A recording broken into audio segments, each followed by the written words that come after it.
বৈষম্য বিরোধী ছাত্র আন্দোলনের নেতারা বগুড়ার এবং জাতীয় নাগরিক কমিটি সহ এখানে সাধারণ জনতা এবং অনেক ভুক্তভোগী আছে এবং আমাদের কাছে অনেক এভিডেন্স আছে, ডকুমেন্টসের ভিত্তিতে আমরা এখানে আসছি যে এই অফিস বগুড়ার মধ্যে সবচেয়ে বেশি দুর্নীতিগ্রস্ত অফিস।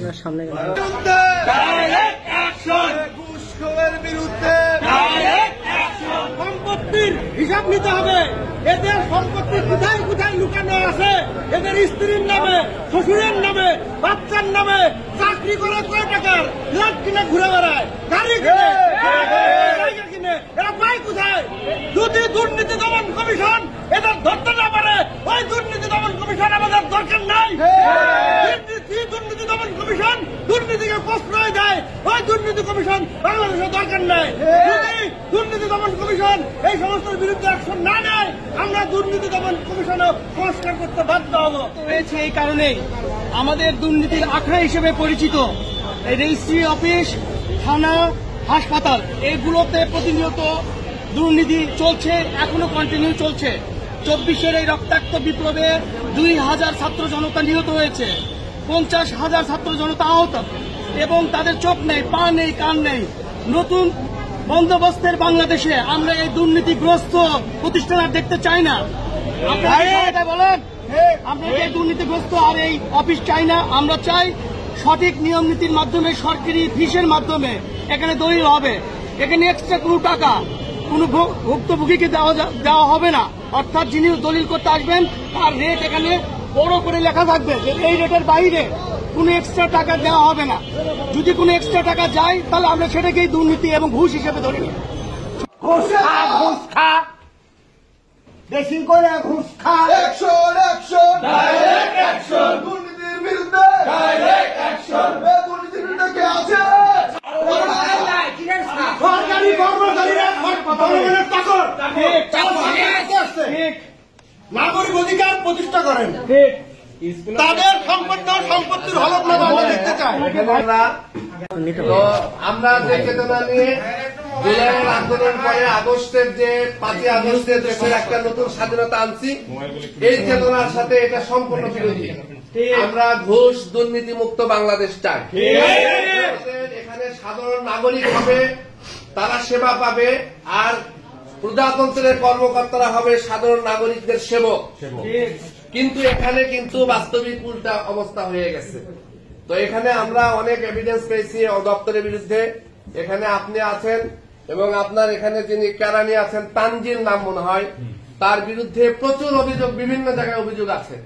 তো এই ব্যাপারে আপনি আপনার কি পদক্ষেপ নেবেন এবং আপনি আপনার জায়গা থেকে সুস্পষ্ট জানাবেন যে রেজিস্ট্রি অফিস কি দুর্নীতি পরায়ণ চলবে না দুর্নীতি মুক্ত চলবে, এটা আপনাকে ক্লিয়ার করতে হবে। এবং আমরা এখানে সবাই আসছে, আমরা এখানে এরকম অভিযোগ আছে যে 1 শতক দলিলের জন্য 15,000 টাকা কত টাকা লাগে। তো এই ধরনের অভিযোগ, এটা কোন সময়ে আমরা যারা এখানে সাধারণ নাগরিক আছে, এটা আমাদের প্রতি জুলুম নির্যাতনের মতো। সুতরাং আপনারা আপনাদের জায়গা থেকে জনগণের উদ্দেশ্যে আপনারা কিছু বলবেন।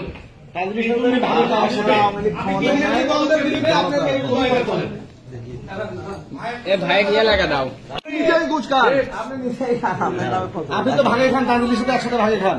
2 লাখ টাকা এখানে প্রমাণ আছে, সবকিছু প্রমাণ আছে। আমরা উন্মুক্ত করবো, আমরা দেখবো। আচ্ছা কথা বলেন, কথা বলুক দেখি। এখন যেটা আছে আপনারা বললেন যে চার্ট, আমার কিন্তু নিচে কিন্তু চার্ট আছে, দেখা যায় না, বাহিরে ওখানে তো উল্লেখ নাই। আপনারা তো মানুষকে জিম্মি করে আপনারা তো মানুষকে জিম্মি যে এই টাকা দিলে ফাইল পার হবে, আপনি 40,000 টাকা পড়ার কাছ থেকে এবং বিয়া মডেলের এক টিচারের কাছ থেকে আপনারা অতিরিক্ত টাকা আদায় করার জন্য সে রেজিস্ট্রি করতে পারতেছেন। অসংখ্য ডকুমেন্ট, আপনাদের পাপ ভারী হয়ে গেছে। হাসিনার মতো আপনার কিন্তু পাপ হারিয়ে গেছে। আপনার বিরুদ্ধে গত জুলাইয়ের আগে 1 মাস মৌরিরা আন্দোলন করছে এবং আপনি এতটাই শক্তিশালী ছিলেন আওয়ামী লীগের বিরুদ্ধে, আওয়ামী লীগের সময় যে মৌরিরা আপনার সাথে তানভীর সাহেবের যে তথ্য যে প্রমাণ ছিল আপনি তারপরেও কেন ওনার মানে বিপক্ষে অবস্থান করেন নাই? তার সাথে আপনার যোগসাগত ছিল। হ্যাঁ, আপনি এখনো বলেন কেন উনি এখান থেকে বরখাস্ত হলো না তানভীর সাহেব, এটা আমরা জানতে চাই। এই অফিসে আন্দোলন হয়েছে ওনাকে সরানোর জন্য, 1 কোটি টাকা নিছে, তারপরেও কেন উনি সরেনি এটার তথ্য আমরা জানতে চাই।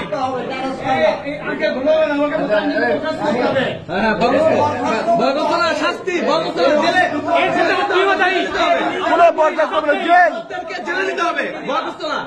জেলে আসলে ঠ্যাং ঠুং ভেঙে আল দিব আমরা।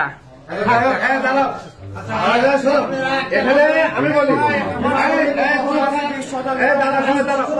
পুলিশ সন্ধান, পুলিশের বিষয়টা হলো যে উনি একটা চেয়ারে বসে আছেন, আমরা চেয়ারকে মূল্যায়ন করবো অবশ্যই। সুতরাং উনি ওনার জায়গা থেকে কথা বলুক, আমরা আমাদের দাবিগুলো দিয়ে গেলাম, আপনি অঙ্গীকার করবেন যে এটাকে কিভাবে বাস্তবায়ন করবেন, এই অঙ্গীকারটা আপনি করবেন।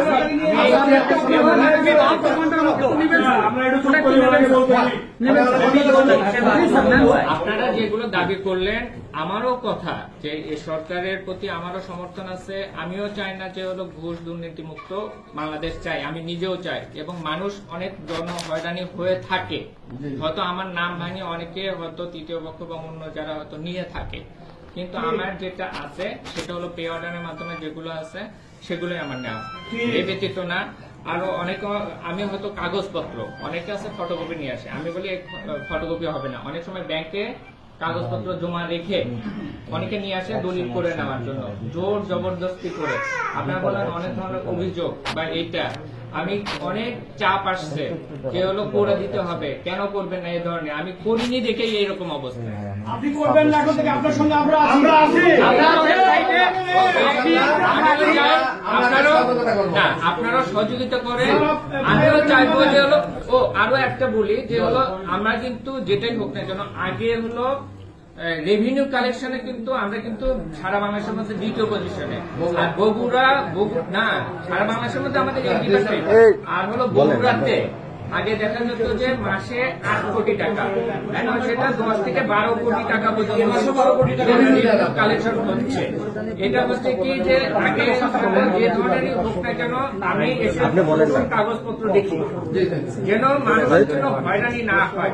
অনেকে হয়তো মনে করে থাকে যে হয়তো এরকম হতে পারে, কিন্তু আমি চাই মনের পানে আমি কিন্তু চাই যে কেউ যেন হয়রানির শিকার না হয়, আর কারো যদি কোনো কিছু প্রয়োজন হয় সরাসরি আমার সঙ্গে কথা বলুন। একটু আমাদের এইদিকে প্রশ্ন আছে, ডকুমেন্ট আছে, আমরা মিডিয়া উন্মুক্ত করবো, ওনার বিরুদ্ধে ডকুমেন্ট আছে।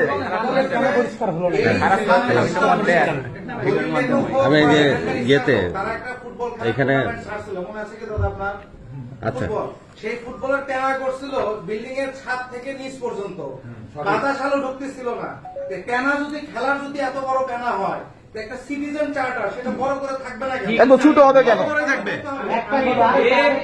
আরেকটা বিষয় বলি, এটা আমি বাস্তবায়ন করবো। আরেকটা বিষয় বলি দাদা, হচ্ছে যে নির্দিষ্ট আইনের একটা ধারা আছে, সেই ধারা অনুযায়ী কোন ফটোকপি, কোন আপনি এটা কিন্তু এজলাস আমরা যে আসি, এটা কিন্তু সরকারি এজলাসে আসি, এইখানে বা কোর্টে কোন ফটোকপি নট একসেপ্টেড। সেইখানে বাই প্রেসারে কোন পলিটিক্যাল ব্যক্তি কে বা কারা আপনাকে এই কাজ করানোর চেষ্টা করে, আমি করি না, এই কাজ করা যাবে না, একদম করা যাবে না। এই ঠিক আছে, চলো। আরেকটা বিষয়, আপনি কালকে অফিসের সামনে লিখে দিবেন সাব রেজিস্ট্রি অফিস দুর্নীতি মুক্ত, এটাই লিখে দিবেন।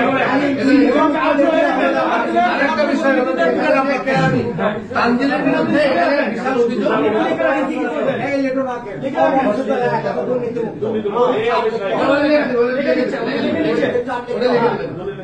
লিখে দিবেন, দলিলের চাপ দিবেন, দুর্নীতি মুক্ত তানজিলের বিরুদ্ধে অ্যাকশন নেবেন। এই ব্যাপারটা আচ্ছা, আমি পয়েন্ট নোট করুক। আরেকটা কথা, আচ্ছা সাংবাদিকদের কথা আছে, এটা সাংবাদিকরা বলবে। ভাই আমি মনে হয় পারবে না, এবার আসেন ঢুকেন আপনার জায়গাটা। এইখানে এসে তারা যদি একটু আমাদের প্রশ্ন, মিথুন নামের একজন দলিল লেখক এই মুহূর্তে জানিয়েছে যে আপনি লাখে 500 টাকা ঘুষ গ্রহণ করেন, নইলে সে দলিল রেজিস্ট্রি হয় না। না, এটা সম্পূর্ণ না, এটা ভাই অনেক পুরো, আপনি নিজে সাধু সাইবেন না, আপনার নামে এভিডেন্স আছে। গত জুনের আগে 1 মাস আমরা সবাই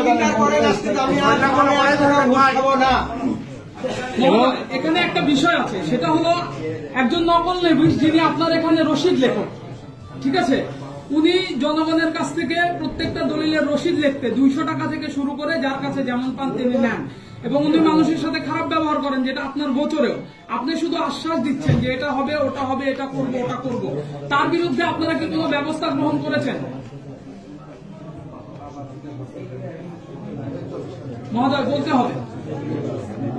আপনার একজন নকল নবিশ যিনি রসিদ লেখেন আপনার গেটে, এখান তো সে রসিদ লেখক এই জায়গায় আচ্ছা শুনেন, আপনি উনি 200 টাকা করে এবং বাংলাদেশের প্রেক্ষাপট থেকে আপনি তার কি করবেন সেটা এই বলুন। ভাই, একটা অন্তত উনি ব্যবস্থা গ্রহণ করুন।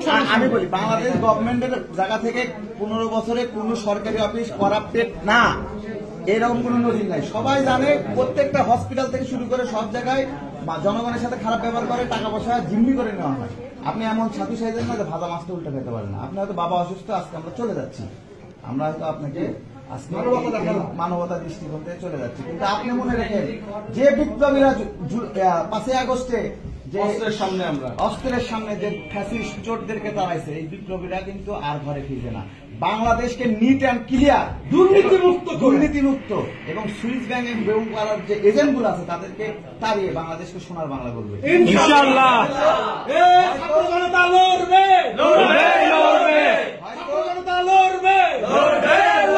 হয়তো সময়ের ব্যাপার, আপনি হয় দিল্লি থাকবেন নয় ঢাকায় থাকবেন।